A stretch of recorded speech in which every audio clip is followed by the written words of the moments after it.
David Wigan, 10-minute daily reality check. We got you on Tuesday.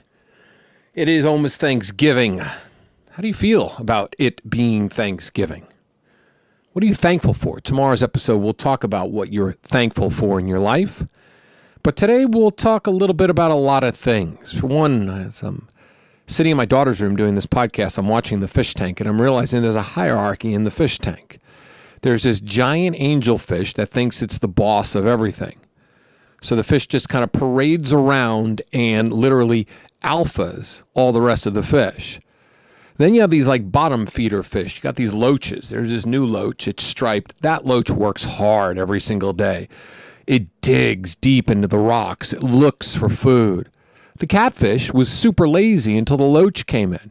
Now the catfish is mimicking the loach because it figures if the loach is digging deep, the catfish needs to dig deep as well.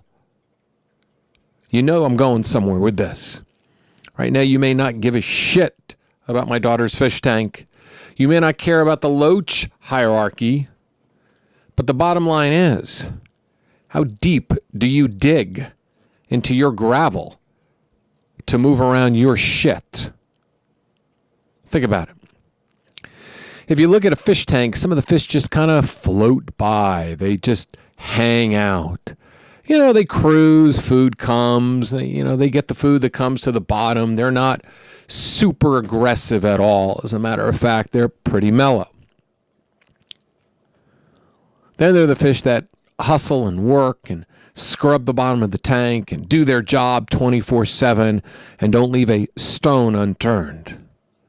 So if you were a fish, would you be a neon tetra that just kind of hangs out and does absolutely nothing? Or would you be a loach that is uncovering every stone and gravel and rock in the fish tank to look for whatever it's looking for? I want you to evaluate your year right now. How was your year? There's going to be a lot of talk, a lot of articles written, a lot of SEO done. If you don't know SEO, that's search engine optimization. There'll be a lot of SEO done on New Year's resolutions and all that other crap that people do. But how was your year if you had to evaluate your year? Yeah, you had to give it a grade. What would the grade be? Would it be an A? Was it an outstanding year? Was it phenomenal? Did you kick ass? Did you get everything done? Did you grow as a human being? Did you challenge yourself? That's an A. A B is, well, I kind of challenged myself.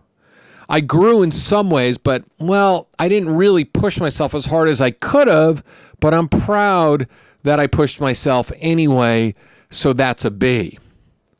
A C is mediocrity. I know C's really, really well because I was a straight C student in school growing up. As a matter of fact, I had a system when I was growing up. It was a beautiful system. I would work hard I never really worked hard in school. I cheated harder in the first half of the semester than I did in the second half of the semester.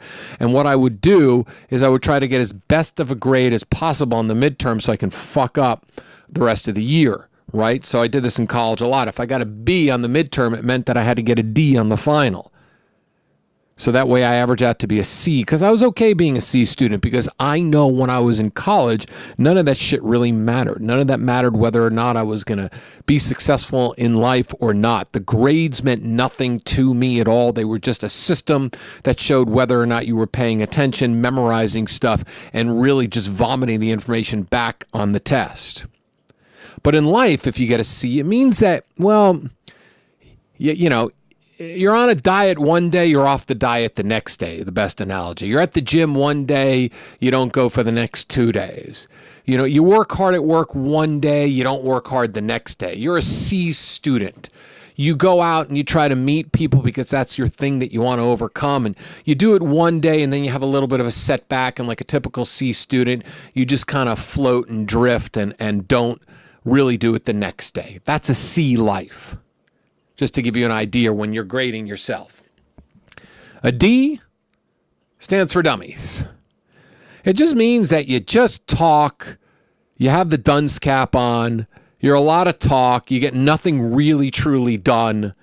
You continue to fool yourself over and over again. You're constantly on a diet, mental, emotional, and physical. That's why D starts diet. You don't get anywhere. You tend to go backwards most of the time. Whatever you start, you stop very, very quickly because it reaches its pain threshold and you just quit because quitting is easy for you. And what's an F? An F, you're a complete fuck up. You just failed the whole year. You really got nothing done. You really didn't care much. You really tried. But the fact is you already think the fact. You think that your life is some fateful thing and you are what you are. And then whenever you Google something, you Google something that matches your negative vibration and you find an article written by another negative person and they back it by some negative scientific fact. And then it reconfirms the fact that you're really an F in your life. So what is your grade? Honestly, grade yourself. We always have room for improvement. Even the A students always have room for improvement. I'd give myself a B for the year. I didn't accomplish some of the things I wanted to accomplish. Not that I didn't work my ass off. I just had unrealistic expectations with some of the stuff that I was trying to accomplish.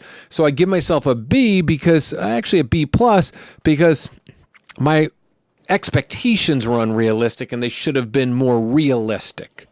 I would have given myself an A if my expectations were realistic. But to fall for unrealistic expectations is a flaw in the human brain, in the human soul, in the human mind.